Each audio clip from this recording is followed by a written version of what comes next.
আয়োজন করেছে। মাশাআল্লাহ, আনন্দের বিষয়, খুশির বিষয়। আমরা পৃথিবী থেকে একদিন সবাই মারা যাব নাকি ভাই, চলে যাব নাকি, না থাকবো?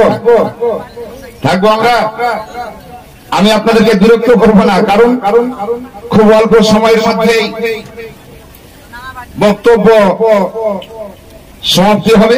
একজন বক্তা বক্তব্য 3 ঘন্টা না হলে বলছেন বক্তব্য হয় না।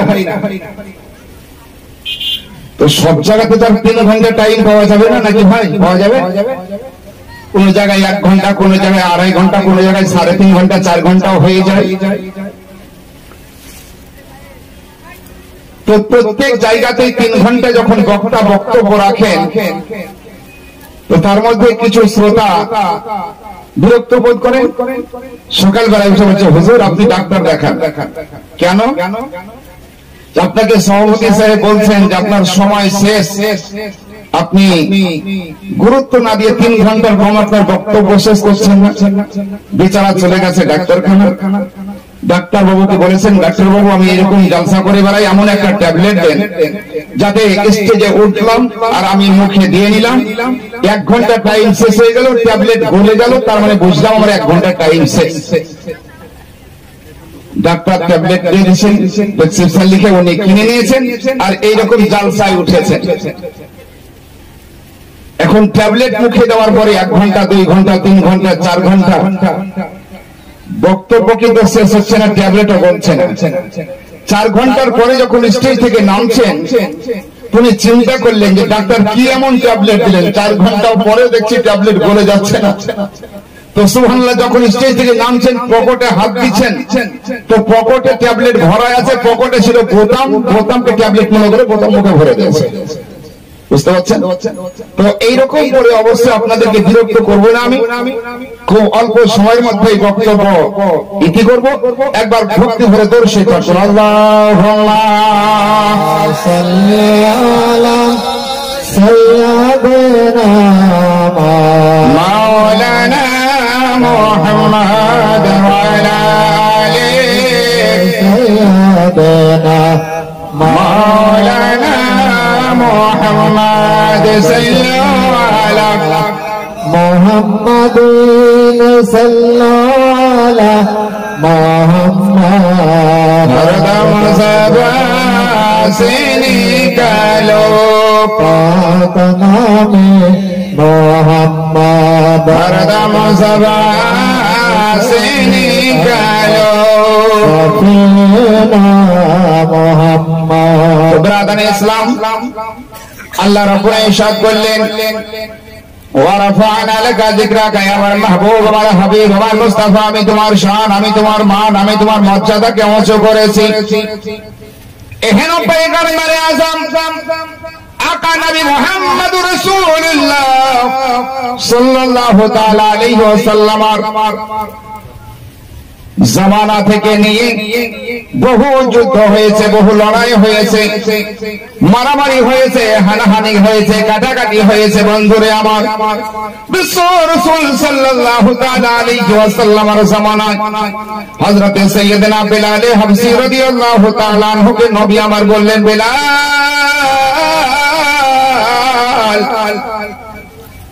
মক্কার গলি গলি এলান করে দাও, মদিনার গলি গলি এলান করে দাও, যাদের বাড়িতে জওয়ান ছেলে আছে, যারা যুদ্ধের ময়দানে লড়ার মতন উপযুক্ত আছে, তারা যেন মদিনায় আমি নবী ডাক দিয়েছি, আমার ডাকে সাড়া দিয়ে যেন মদিনায় তারা উপস্থিত হয়ে যায়।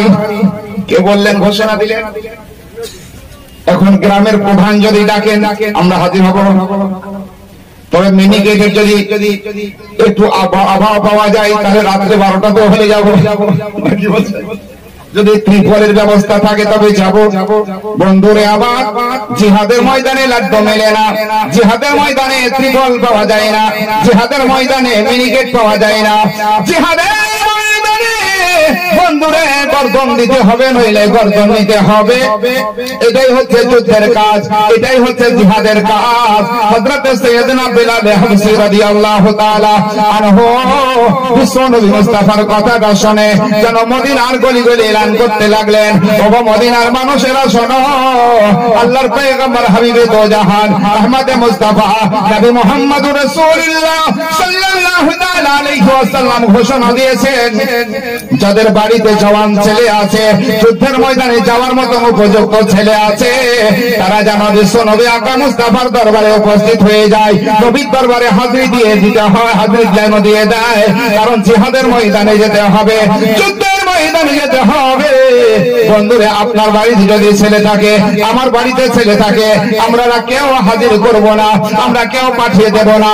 কিন্তু জামানা ছিল ও জামানা, বিশ্ব রাসূল সাল্লাল্লাহু তাআলা আলাইহি ওয়াসাল্লামকে যারা দেখেছেন, সচক্ষে দেখেছেন, ঈমান অবস্থায় নবীকে দেখেছেন, ঈমান অবস্থায় ইন্তেকাল করেছেন, তাদের নাম সাহাবীর খাতায় উঠে গেছে। আর যারা রাসূল পাক সাল্লাল্লাহু তাআলা আলাইহি ওয়াসাল্লাম সাহাবীর খাতায় নামখানা উঠিয়েছে, বন্ধুরে, তারা নবীর গোলামি ইখতিয়ার করেছে, নবী মুস্তাফার পাটখানা তার গলায় পড়ে নিয়ে যতদিন দুনিয়ার বুকে বেঁচে থেকেছে, সুবহানাল্লাহ, কোরআন এবং হাদিসের কথা মোতাবেক তারা চলার চেষ্টা করেছে। বন্ধুরে আমার, বিশ্বনবী সাল্লাল্লাহু আলাইহি ওয়াসাল্লামের কথা শুনে একটা নয়, দুইটা নয়, হাজার হাজার ছেলে যেন নবীর দরবারে হাজিরি দিয়েছে। কোথায় যেতে হবে? লড়াইয়ের ময়দানে, যুদ্ধের ময়দানে। বিশ্ব রাসূল সাল্লাল্লাহু আলাইহি ওয়াসাল্লাম দেখলেন আমার 1000 সৈন্যের দরকার। এখন আমাদের ভারতবর্ষে সুবহানাল্লাহ এমনই পরিস্থিতির অবস্থা হয়ে গেছে যে যদি কোনো পুলিশ বা প্রশাসন বা সিভিকের যদি সুবহানাল্লাহ চাকরি দেওয়া হয়, যদি সরকার 100টি ছেলে নেবে, তো সুবহানাল্লাহ দরখাস্ত জমা করবে লাখ লাখ, নাকি বলছেন? হয় না এরকম? লাখো ছেলে দরখাস্ত জমা দিয়েছে। এত আমাদের বেকারত্ব বেড়েছে, এত আমরা বেকার বসে আছি, লেখাপড়া পাই পরে কিন্তু চাকরি নাই, সুবহানাল্লাহ, চাকরির কল নাই, ইন্টারভিউ নাই। ইন্টারভিউ দিয়ে যেমনই বের হয়ে গেলেন, শুনলেন যেন সুবহানাল্লাহ কোশ্চেন আউট হয়ে গেছে। কোশ্চেন আউট হয়ে গেছে, করলো কে? যারা যে জায়গায় কোশ্চেনটা ছাপা হয়েছে তাদেরকে কি ধরুন না, সেখানে বললো আউট হয়ে গেছে, নতে বা কেস হয়ে গেছে, বাস চলছে, এইভাবেই রানিং চলছে। তো ব্রাদারে ইসলাম, 1000 ছেলে নেবে রাসূল পাক সাল্লাল্লাহু আলাইহি ওয়াসাল্লামের দরবারে, লক্ষ লক্ষ ছেলে যারা হাজিরি দিয়েছে জিহাদের ময়দানে যাওয়ার জন্য, লড়াইয়ের ময়দানে যাওয়ার জন্য। বিশ্ব রাসূল সাল্লাল্লাহু আলাইহি ওয়াসাল্লাম দেখলেন সেই জায়গায় জওয়ান আছে, বাচ্চারা পর্যন্ত আছে জিহাদের ময়দানে যাওয়ার জন্য। বন্ধুরে, ইসলামকে তারা কতটা ভালোবেসেছিল, ইসলামের প্রতি তাদের কতটা মহব্বত ছিল। নবী পাক সাল্লাল্লাহু আলাইহি ওয়াসাল্লাম দেখলেন যে এই জায়গা থেকে বাছাই করতে হবে, ছাঁটাই করতে হবে, কিভাবে বাচ্চাদেরকে ছাঁটাই করা যায়, কিভাবে বাচ্চাদেরকে বাছাই করা যায়। এই জন্য 5 ফুটের একটা সুবহানাল্লাহ উপরে একটা দড়ি টেনে দিলেন, সাহাবীকে বললেন, 2 জন সাহাবীকে তোমরা দাঁড়িয়ে যাও, আর যাদের মাথাটা এই দড়িতে থেকে যাবে তাদেরকে আমি যুদ্ধের ময়দানে অংশগ্রহণ করার সুবহানাল্লাহ অনুমতি দেব।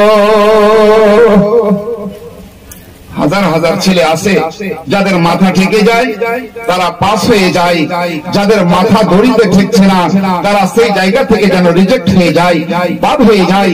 হাজারো ছেলে সুবহানাল্লাহ বাদের খাতায় পড়ে গেল। তার মধ্যে 2টো ছেলে ছিল 7 এবং 8 বছরের 2 ভাই।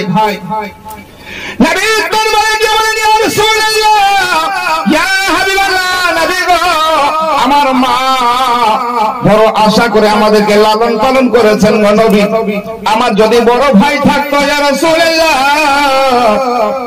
আমরা জিহাদের ময়দানে আসতাম না। মায়ের বড় আশা, মায়ের বড় আকাঙ্ক্ষা, নবী গো আমার মা আমাদেরকে যুদ্ধের ময়দানে যাওয়ার জন্য পাঠিয়েছে, ইয়া রাসূলুল্লাহ দয়া করে মেহেরবানি করে নবী গো আমাদেরকে আপনি কবুল করে নিন। নবী আমার বলছেন, বাবু তোমরা দড়ির নিচে যাও, যদি তোমাদের মাথা ঠেকে যায়, এক কথায় হাইটে যদি তোমরা হয়ে যাও, অবশ্যই তোমরা যুদ্ধের ময়দানে যাবে, অবশ্যই তোমরা জিহাদের ময়দানে যাবে। 8 বছরের যে বাচ্চাটি ছিল লম্বা, দড়ির নিকটে গিয়ে সুবহানাল্লাহ পায়ের গোড়ালিটা উঁচু করেছে আর মাথাটা ঠেকে গেছে। বিশ্ব রাসূল মুস্তাফা সাল্লাল্লাহু তাআলা আলাইহি ওয়াসাল্লাম তাকে যেন পাস করে দিলেন। এ বাচ্চা চিন্তা করতে আছে, ছোট ভাই চিন্তা করতে আছে যে আমি যদি এই জায়গায় যাই, হাইটে আমি আসবো না, হয়তো সেই জায়গা থেকে রিজেক্ট হয়ে যাব। কিন্তু দড়ির নিকটে না গিয়ে আকা নবী মুহাম্মদুর রাসূলুল্লাহ সাল্লাল্লাহু তাআলা আলাইহি ওয়াসাল্লামের দরবারে গিয়ে বলেন, ইয়া রাসূলুল্লাহ, ইয়া হাবিবাল্লাহ, নবী গো, যে এখনই যে বাচ্চাটাকে আপনি পাস করে দিলেন সেটা আমারই ভাই, আমরা এক মায়ের সন্তান। ইয়া রাসূলুল্লাহ, আমি আমার ভাইয়ের সঙ্গে জিহাদের ময়দানে যেতে চাই। নবী গো, জাহান্নামের বাবু শোনো, তোমার ভাই হাইটে হয়ে গেছে, আমি পাস করে দিয়েছি, তুমি হাইটে আসো নাই, এই জন্য তুমি বাদ পড়ে গেছো। ওর বাচ্চা বলতে আছে, ইয়া রাসূলুল্লাহ, ওগো রহমতের নবী, ওগো দয়ার নবী, আকা মুস্তাফা, আমি জিহাদের ময়দানে যেতে চাই। ইয়া রাসূলুল্লাহ, সে হাইটে হয়েছে নবী গো, আমার শক্তি কম নাই, আমার সুবহানাল্লাহ, আমার বল কম নাই, আমার পাওয়ার কম নাই। নবী গো, যদি আপনি পরীক্ষা করতে চান তবে আমার ভাইয়ের সঙ্গে আমার কুস্তি লড়িয়ে দেন। কিসের জন্য?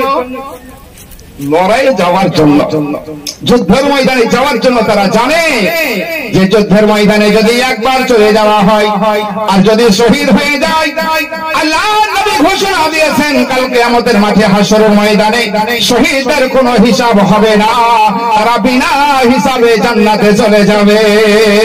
এই যে একটা সুবর্ণ সুযোগ, তাদের কোনো হিসাব হবে না, কিতাব হবে না, তারা সরাসরি সুবহানাল্লাহ জান্নাতের মধ্যে চলে যাবে। বিশ্ব রাসূল সাল্লাল্লাহু আলাইহি ওয়াসাল্লাম বলতে আছেন, বাবু ঠিক তোমাদেরকে কুস্তি লড়িয়ে দেব, দেখবো কার শক্তি বেশি, কার ক্ষমতা বেশি, কার বল বেশি। দুই ভাই হাতে হাত লাগিয়েছে, ছোট ভাই কানে কানে বলতে আছে, ভাই রে, তোমাকে তো নবী পাস করে দিয়েছেন, তুমি তো যুদ্ধের ময়দানে যাওয়ার জন্য রেডি হয়ে গেছো। ভাই, আমরা দুই ভাই কুস্তি করতে গিয়ে যদি তুমি আমাকে পরাজয় করে দাও, আমি যদি তোমাকে না পারি, তাহলে এই জায়গা থেকে রিজেক্ট হয়ে যাব। অতএব ভাই শোনো, দয়া করে মেহেরবানি করে আমি যেমনই তোমাকে ধরবো, কৌশল করে তুমি যেন চিত হয়ে যাবে।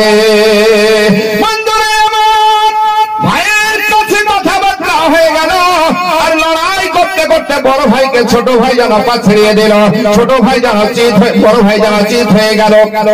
নবী মুস্তাফা সাল্লাল্লাহু তাআলা আলাইহি ওয়াসাল্লাম তাদের বুকের পাটাখানা দেখতে আছে, ইসলামের জোশটা দেখতে আছে, ইসলামের শানটা দেখতে আছে। এই বাচ্চা হতে পারে বাচ্চা ইসলামকে কতটা ভালোবাসে, এই যুদ্ধের ময়দানে যাওয়ার জন্য বড় ভাইকে সে পা ছেড়িয়ে দিল। সুবহানাল্লাহ, তারা যুদ্ধের ময়দানে যাওয়ার জন্য নবীর দরবারে পারমিশন পেয়ে গেল। বন্ধুরে, আজকে মাদ্রাসার জন্য সুবহানাল্লাহ চাঁদা করা হয়, আমাদের পকেট থেকে টাকা বের হয় না। বিশ্ব রাসূল সাল্লাল্লাহু তাআলা আলাইহি ওয়াসাল্লাম দাঁড়িয়ে আছেন, দূরে একজন মহিলা সুবহানাল্লাহ টুকটুক করে তাকিয়ে আছে, টুকটুক করে দেখতে আছে, তার আঁচলে যেন কি ঢাকা আছে। সাইয়েদনা বেলাল হাবশিকে বলে, নবী, ও বেলাল হাবশি যাও, ওই মহিলা কি বলতে চাইছে একটু শুনে নাও। সাইয়েদনা বেলাল হাবশি গেলেন, যাওয়ার পরে বললেন, মা, তোমার কিছু কথা আছে নবীকে বলার জন্য?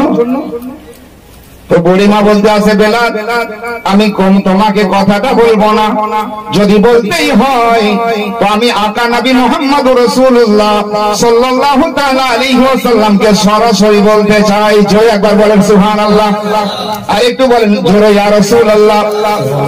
আজকে এই মাদ্রাসায় জালসা, আপনাদের মাদ্রাসা না আমাদের? আপনার আমার সবারই নাকি ভাই? নবীর ঘর মানে আপনার আমার সকলেরই ঘর। তাই কবি কোনো কথা সুন্দর কথা বলেছেন, কে এটা কাজারে হিন্দুস্তান। কার হিন্দুস্তান? কার হিন্দুস্তান বলছেন? বলেন কার? মোদির? আরে ভাই মোদি, আপনারা যা ভয় করছেন তেমন হয়েছে যে মোদি আপনাদেরকে এখনই দাঁড়িয়ে দেবে। মোদের দাদাও তাড়াতে পারবে না, টেনশন কিছু করিয়ে না। এটা কারো ভারত নয়, এটা খাজা মাইনুদ্দিন চিশতি সিঞ্জারি রহমতুল্লাহ আলাইহির ভারত, হিন্দুস্তান। তাই কই বলছেন এটা খাজারি হিন্দুস্তান, আমারে রাজার হিন্দুস্তান। আরে ভারতে আছে রবে চিরদিন নাগর প্রতিষ্ঠান, এটা যে খাজার হিন্দুস্তান, আমারে রাজার হিন্দুস্তান। আরে ভারতে এসে আজমির খাজা উড়ালেন তাওহীদের নিশান। আরে আজমির ছিল হিন্দু জাতি, শুন সকলে পরেশান, শুন সকলে পরেশান। আরে কারাম দেখে খাজা বাবা,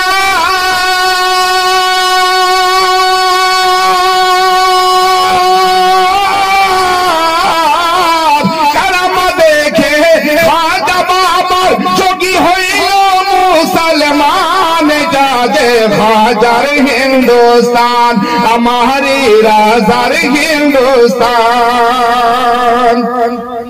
এই মাদ্রাসা একজনের দানে হয়েছে ভাই।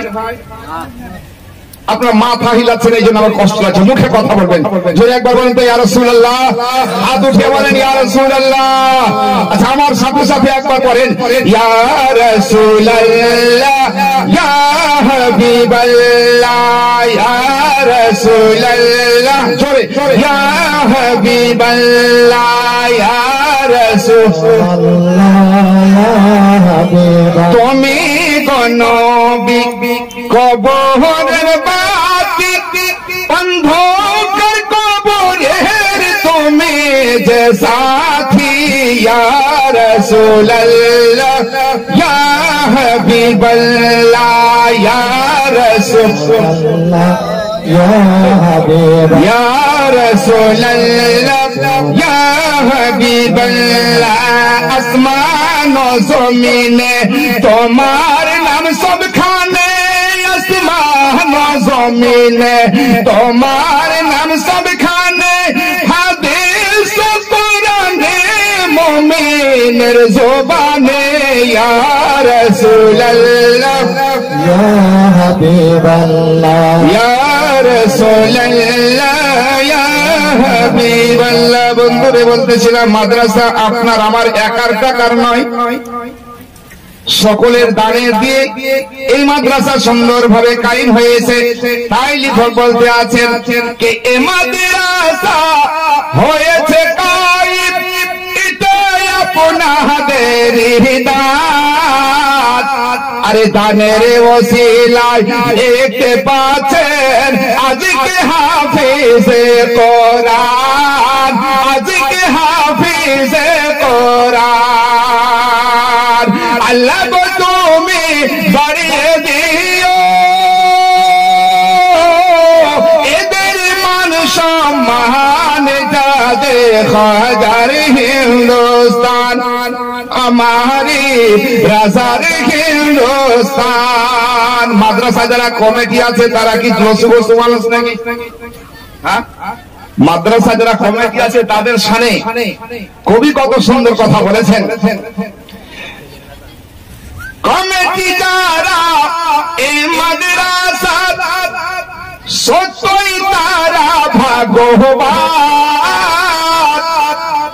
আরে রোজা হাসরে করিবেন নবী কালী কামেলের ছায়া দান, কালী কামেলের ছায়া দান। আরে খুশি হয়ে বলিবেন নবী এরা আমার মেহমান, কাজে খাজার হিন্দুস্তান, আমারি রাজার হিন্দুস্তান। আরে ভারতে আছে রবে চিরদিন নাগর প্রতিষ্ঠান, এটা যে খাজার হিন্দুস্তান। বন্ধুরে আমার কথা বলতেছিলাম, বুড়িমা দূরে দাঁড়িয়ে আছে, নবী আমার বলতে আছেন বেলাল যাও বুড়িমাকে দেখো বুড়িমা কি বলতে চাইছে। আজকে বন্ধু আমার বিশ্ব রাসূল সাল্লাল্লাহু আলাইহি ওয়াসাল্লামের কথা শুনে সাইয়্যিদনা বেলাল হাবশী রাদিয়াল্লাহু তাআলা আনহু বুড়িমার কাছে পৌঁছালেন, বললেন মা গো কিসের জন্য দাঁড়িয়ে আছো গো মা, যদি কিছু তোমার আরজি থাকে, কিছু তোমার আবেদন থাকে মা তুমি আমায় বলো, আমি নবীর দরবারে খবরটা পৌঁছে দেব। বুড়ি বলতে আছে বেলাল শুনেছি তোমার মধুর আযান, যে আযান না দিলে বেলাল আকাশে সুবহানাল্লাহ পূর্ব দিকে সূর্য উদিত হতো না। ওগো বেলাল তোমার কথা শুনে আমি মুগ্ধ হয়েছি গো বেলাল, কিন্তু শোনো বেলাল এই কথাটা আমি তোমাকে নয়, আমি সরাসরি আকা মুস্তাফাকে শোনাতে চাই। আমি নবীর দরবারে বলবো বেলাল আমি তোমাকে বলার জন্য আসিনি। বিশ্ব রাসূল সাল্লাল্লাহু আলাইহি ওয়াসাল্লামের সাহাবী হযরত সাইয়েদনা বেলাল হাবশী রাদিয়াল্লাহু তাআলা আনহু নবীর দরবারে আসলেন, বললেন ইয়া রাসূলুল্লাহ ও আল্লাহর পয়গম্বর ও আল্লাহর হাবিব বুড়িমা আপনাকে সরাসরি কথাটা বলতে চাই। নবী পাক সাল্লাল্লাহু আলাইহি ওয়াসাল্লাম অনুমতি দিলেন, বললেন বেলাল যাও বুড়িমাকে ডেকে নিয়ে এসো। বুড়িমার নিকটে গেলেন, ডেকে নিয়ে আসলেন। নবী বলছেন মা কি বলতে চাইছো? তো বুড়িমা ঝরনায় কাঁদতে আরম্ভ করলেন, চোখ দিয়ে পানি গড়িয়ে পড়ে। নবী আমার বললেন মা মা ইউবকিকা, ও বুড়িমা তুমি কাঁদো কেন? কথা বলো না, শুধু কাঁদো, কথা বলো না, তোমার চোখে শুধু অশ্রু কেন? বুড়িমা বলতে আছে ইয়া রাসূলুল্লাহ ইয়া হাবিবাল্লাহ নবী গো আমার কোলে যে 6 মাসের বাচ্চাটি দেখতে আছেন নবী, কাপড়ের মধ্যে ঢাকা আছে। বন্ধুরে ইসলামকে তারা কেমন ভাবে মেনে নিয়েছিল, ইসলামের প্রতি কেমন মহব্বত ছিল, ইসলামের প্রতি কেমন ভালোবাসা ছিল। তাই বুড়িমা সুবহানাল্লাহ আঁচল খানা তুলে নবীর দরবারে বললেন ইয়া রাসূলুল্লাহ ওগো আল্লাহর পয়গম্বর আমার আঁচলের নিচে আমার 6 মাসের বাচ্চা আছে গো নবী, আমি মা আমার মনে বড় আশা নিয়ে এসেছি গো নবী, ইয়া রাসূলুল্লাহ এই বাচ্চাটিকে আমি জিহাদের ময়দানে পাঠাতে চাই। জোরে একবার বলেন সুবহানাল্লাহ। বন্ধুরে আমার 5 টাকা আমাদের পকেট থেকে বের হয় না, কিন্তু মা 6 মাসের বাচ্চাকে জিহাদের ময়দানে পাঠাবার জন্য, জিহাদের ময়দানে দেওয়ার জন্য নবীর দরবারে হাজিরি দিয়েছে। ইয়া রাসূলুল্লাহ 6 মাসের বাচ্চাটিকে আমি জিহাদের ময়দানে পাঠাতে চাই। বিশ্বনবী সাল্লাল্লাহু আলাইহি ওয়াসাল্লাম বলতে আছেন মা গো তোমার 6 মাসের বাচ্চাটিকে জিহাদের ময়দানে পাঠিয়ে কোনো কাজ হবে না। কারণ হলো একটা, যে কোন যোদ্ধাদের, কোন সুবহানাল্লাহ যোদ্ধাদের যদি তলোয়ার ভেঙে যায়, না কাউকে সাহায্য করতে পারবে, না কাউকে তলোয়ার দিতে পারবে, না কারো পানির প্রয়োজন হলে পানি পান করাতে পারবে।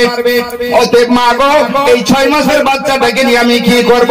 ও বুড়িমার ইশক দেখুন, ও বুড়িমার মহব্বত দেখুন, ও বুড়িমার অন্তরে সুবহানাল্লাহ ইসলামের কি মহব্বত, কি জজবা ছিল। নবীর দরবারে বলতে আছেন ইয়া রাসূলুল্লাহ ইয়া হাবিবাল্লাহ নবী গো আপনার সৈন্যরা জিহাদের ময়দানে যখন লড়বে নবী গো তাদের কি তলোয়ার ভেঙে যেতে পারে? নবী আমার বললেন হ্যাঁ, লড়তে লড়তে তলোয়ার ভেঙে যেতে পারে।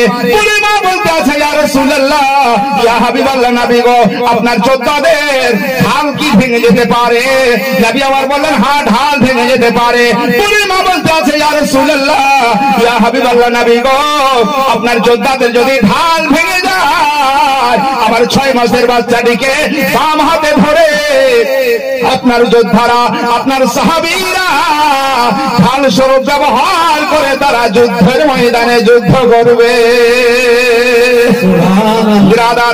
তাহলে মা ইসলামকে মেনে নিয়েছিল, ইসলামের প্রতি এত মহব্বত, ইসলামের প্রতি এত ভালোবাসা, ইসলামের প্রতি এত আকৃষ্ট। নিজের বাচ্চাকে ঢাল যদি করা হয় তো সুবহানাল্লাহ জানেন তাদের কত প্রকারের যে কোপ করবে, তাদের কত রকমের মার করবে, কত রকমের তলোয়ার করতে পারে। বিশ্ব রাসূল সাল্লাল্লাহু আলাইহি ওয়াসাল্লাম বুড়িমার জজবা দেখে, বুড়িমার ইশক দেখে, বুড়িমার মহব্বত দেখে নবী আমার বললেন বুড়িমা শোনো, ইযহাব ইলাল বাইত, বুড়িমা তুমি বাড়ি চলে যাও, তোমার বাচ্চাকে আমি কবুল করে নিলাম। বলে ইয়া রাসূলুল্লাহ, ইয়া হাবিবাল্লাহ, নবী গো, আমার বাচ্চা যদি জিহাদের ময়দানে শহীদ হয়ে যায় গো নবী, আমার বড় গর্ব হবে। আল্লাহর দরবারে বলবো মাওলা আমাকে একটি বাচ্চা দিয়েছিলে, 6 মাসের বাচ্চা দিয়েছিলে, 6 মাস পর্যন্ত লালন পালন করেছিলাম। ইয়া রাব্বুল আলামিন, জিহাদের ময়দানে নবীর দরবার থেকে ডাক এসেছিল, আমার অন্য কোন সন্তান ছিল না বলে মাবুদ 6 মাসের বাচ্চাকে আমি কুরবানি করেছিলাম। কাল কিয়ামতের মাঠে হাসরের ময়দানে আমি শহীদের মা হয়ে দাঁড়াতে চাই। বন্ধুরে আমার, নবী আমার বললেন মা বাড়ি চলে যাও, তোমার বাচ্চাকে আমি কবুল করে নিলাম, শহীদের খাতায় তার নামখানা লিখে দিলাম। জোরে একবার বলেন সুবহানাল্লাহ, আর একটু জোরে বলেন সুবহানাল্লাহ। শহীদের খাতায় তার নামখানা লিখে নিলাম। বুড়িমা বলতে আছে ইয়া রাসূলুল্লাহ, আমার তো 6 মাসের বাচ্চা এখন সুস্থ আছে। নবী দু জাহান বলেন ও বুড়িমা, তোমার বাচ্চা যদি অসুখে মারা যায় তবুও শহীদ হবে, তোমার বাচ্চা যদি জ্বরে মারা যায় তবুও শহীদ হবে, তোমার বাচ্চা যদি সুবহানাল্লাহ কোন প্রকারে অসুখের মধ্যে মারা যায়, আমি নবী বলতে আছি কাল কিয়ামতের মাঠে তোমার বাচ্চা শহীদের লাইনে উঠবে, আর তুমি সুবহানাল্লাহ শহীদের মা হয়ে কিয়ামতে উঠবে। আল্লাহুম্মা সাল্লি আলা সাইয়্যিদিনা মাওলানা মুহাম্মদ ওয়া আলা আলি সাইয়্যিদিনা মাওলানা মুহাম্মদ সাল্লাল্লাহু আলা মুহাম্মাদিন সাল্লাল্লাহু আলা মুহাম্মদ মুসাবা সিনি কালো পাক নবী মুহাম্মদ হরদম মুসাবা সিনি কালো সফিয়ানা মুহাম্মদ। বন্ধুরে আমার, এই যে মার ইশক, মায়ের मोहब्बत, এই জন্য কোন লেখক বলেছেন कि माँ की ममता कितना जमता, মায়ের মতন ভালোবাসা পৃথিবীর কোন মানুষ আর বাচ্চাকে দিতে পারবে না। কি ভাই পারবে? মায়ের মতন ভালোবাসা পৃথিবীর কোন মানুষ দিতে পারে না। এত মোহব্বতের জিনিসকে সুবহানাল্লাহ নবীর দরবারে বুড়িমা উৎসর্গ করছেন। আর মিজানুর রহমান সাহেব আপনাকে সন্ধ্যা থেকে খুব টাকা চেয়েছেন, নাকি বলছেন? হ্যাঁ দিয়েছেন না? জানেন আপনারা দিয়েছেন? কথা বলছেন না কেন? জি আল্লাহ, তা আমার কথা শুনে আপনার তো ভয় করছেন যে না মনে হচ্ছে তো টাকা চাইবে। আমি টাকা চাইবো না আপনাদের কাছে, কারণ যে ব্যক্তি টাকা দেবেন তার নাম আগেই লেখা হয়ে গেছে, কে দেবে কে দেবে না। এক জালসায় বললেন বক্তা যখন চাঁদা কালেকশন করে, এই চাঁদাতেই তো মাদ্রাসা চলে নাকি ভাই? না প্রপার্টি আছে মাদ্রাসা? আপনার আমার 10 টাকা 5 টাকা 20 টাকা এই দানেই মাদ্রাসা চলে। তো যখনই সুবহানাল্লাহ বক্তা চাঁদা কালেকশন করছেন, তো এক চাচা উঠে বলছে যে মাওলানা লেখেন আমার 10,000 টাকা। এইরকম কয়েকটা জালসায় আগে আগে 10,000 টাকা 20,000 টাকা লিখে দেন। তো পরে আবার পরের বছর যখন চাঁদা কালেকশন করছেন, তো মাওলানা সাহেবকে বলছেন, ক্যাশিয়ার সাহেব লিখছেন খাতা, বলছে হুজুর এই চাচা যদি বলে 10,000 টাকা, ওর নামটা লিখবেন না। কেন? যে প্রত্যেক বছরই লেখায়, কিন্তু এক বছরও দেয় না। প্রত্যেক বছর লিখে দেয় কিন্তু এক বছর মাদ্রাসায় টাকা দেয় না। তো চাচাকে জিজ্ঞাসা করছেন, চাচা আপনি তো প্রত্যেক বছরই মাদ্রাসায় দেওয়ার জন্য নাম লিখান, তো টাকা দেন না কেন? বলছে বাপ আমি দেওয়ার জন্য কি লেখায়, যাতে আমার দেখা দেখি 5টা লোকে দেয়, এই জন্য লেখা। আপনারা সেরকম মনে করবেন না যে চাচা যেমন করেছে আমরা লিখে দিলাম। তারপরে আর দেব না, যাতে আমার দেখা দেখি আর এরকম দেয়, এরকম যাতে না হয়। যেটা দেবেন, যেটা আপনার সমর্থ হবে, খালিস দিনে দেবেন। কারণ রাসূল পাক সাল্লাল্লাহু আলাইহি ওয়াসাল্লাম বলেছেন, মান কাদা আমালান, মানুষ যখন মারা যায় তার সমস্ত প্রকার আমল বন্ধ হয়ে যায়, ইল্লা সালাসাতান, তিনটি আমল কিয়ামতের সকাল পর্যন্ত বন্ধ হবে না। আজকে আপনি আমি এলআইসি করে থাকি, আপনি নিজের জন্য নয়, আমি টাকাটা পাবো সেই জন্য নয়, আমার যদি বিপদ হয়ে যায়, আমি যদি নীলাসমানের নিচে জমিনের বুক থেকে কবরে চলে যাই, আমার ছেলে যাতে অনাথ না হয়ে যায়, আমার বিবি যাতে রাস্তায় না বসে যায়, আমার আত্মীয় স্বজন যাতে সুবহানাল্লাহ নিরাশ না হয়ে যায়, এই জন্য এলআইসি করে যায়। দুনিয়ার বুকে ঘুরে কবরে যাওয়ার পূর্বেই মাদ্রাসাতে দান করা হচ্ছে, আপনার কবরের এলআইসি আপনি করে যাবেন। আপনি তো মারা যাবেন, একটি ইট দান করলেন, 2খানা নয়, 5খানা নয়, 10খানা নয়, 1খানা ইট দান করলেন। এই মাদ্রাসা যতদিন থাকবে আপনি মারা যাবেন, কিন্তু যতদিন কোরআন তেলাওয়াত হবে, হাদিস পড়া হবে, আপনি মারা যাবেন। আত্মীয় স্বজন দোয়া করনেওয়ালা কেউ থাকবে না, কিন্তু ঈদের বদৌলতে আপনার কবরে সওয়াব পৌঁছাতেই থাকবে। কত বড় এলআইসি বলেন তো। দুনিয়াতে তো বহু এলআইসি করছি আমরা, টাকা পয়সা জমিয়ে রাখছি, কিন্তু টাকা বলেন, পয়সা বলেন, সব কতদিন? আপনার আমার জেনারেটর যতদিন চলছে ততদিন, নাকি বলছেন? জেনারেটর যেদিন বন্ধ হয়ে যাবে সেদিন সব শেষ হয়ে যাবে। তাই কই বলছেন, খোদাকে দেয় যে ধোকা সে হলো মস্ত বোকা, যে করে টাকা টাকা মাটিতে পড়বি ঢাকা, সেখানে থাকবে একা পাবি না কারো দেখা, করিস না টাকা টাকা। না দেখা যাবে, মা যাবে, বাপ যাবে, আত্মীয় স্বজন যাবে, পাড়া প্রতিবেশী না, কেউ যাবে না। কি যাবে? আপনার আমল, আপনি যা উপার্জন করেছেন সেটাই আপনার সঙ্গে যাবে। অতএব বন্ধুরে, এই জায়গায় আমরা যতজন বসে আছি, আচ্ছা 10 জন ব্যক্তি 100 কোটি টাকা দিতে পারবেন না? সুবহানাল্লাহ, সুবহানাল্লাহ, নারে তাকবীর। আচ্ছা টাকা লাগবে না, আপনারা তকবীরটা জোরে লাগান, নারে তাকবীর, নারে রিসালাত, মাসলাকে আলা হযরত উলামায়ে আহলে সুন্নাত, দ্বীন ইসলাম, 500 টাকার দাতা বেনামি। আল্লাহ রাব্বুল আলামিন দিনার দানকে কবুল করুন। সুবহানাল্লাহ। কি নাম বাবজি? রহমত শেখ। এই জন্য রহমত শেখ কই বলছেন, রহমতে আলম নবী নূরে মুজাসসাম, সাহাবীরা বানায় আতর ওই নবীজির ঘাম। জোরে বলেন সুবহানাল্লাহ। আরে সাহাবীরা, আপনার বড় ভাই সেলিমের নামে 100 টাকা আল্লাহ ইনার দানকে কবুল করুন। বিশ্ব রাসূল সাল্লাল্লাহু আলাইহি ওয়াসাল্লামের ঘাম মুবারককে সাহাবায়ে কেরাম আতর হিসাবে ব্যবহার করেছেন, আর আমরা ওই নবীর সুবহানাল্লাহ গোলামি ইখতিয়ার করেছি। তো কজনের কাছ থেকে চেয়েছি ভাই 100 কোটি টাকা? এখানে একজন ভাই দিয়েছেন আর 9 জন ব্যক্তি। তবে আমার এই চাহা অভ্যাস নাই, আপনারা দিতে যদি চান আলহামদুলিল্লাহ, কারণ জোর করে কোনোদিন পীড়িত করা হয় না, নাকি ভাই? হবে। ভালোবাসা কয় মন জানেন? বলতে পারবেন? ভালোবাসা কয় মন বলেন তো, একজন ব্যক্তি বলেন, ভালোবাসা কয় মন? দেখ, আপনার নাম বলতে পারলে আমি ইনশাআল্লাহ বলবো। ভালোবাসা কয় মন? কি নাম ভাই? মেরিনা বিবি, শ্বশুরের নামে, দাদা শ্বশুরের নামে। সুবহানাল্লাহ। মেরিনা বিবি শ্বশুরের নামে এবং দাদা শ্বশুরের নামে 2000 টাকা দিয়েছেন আল্লাহ। সাহেব শেখ, সাহেব শেখ ভাই 150 টাকা দিয়েছেন। কি নাম ভাই? নাম লাগবে। আচ্ছা, নারে তাকবীর, নারে রিসালাত, রাসূলুল্লাহ, মাসলাকে আলা হযরত উলামায়ে আহলে সুন্নাত, দ্বীন ইসলাম, ব্রাদার ইসলাম। আমি কালকে বললেন একদম বর্ডারে ছিলাম, বর্ডারে ওখানে যদি চাঁদা কালেকশন, আমার আগে খেপা আলিমুদ্দিনের নাম আপনারা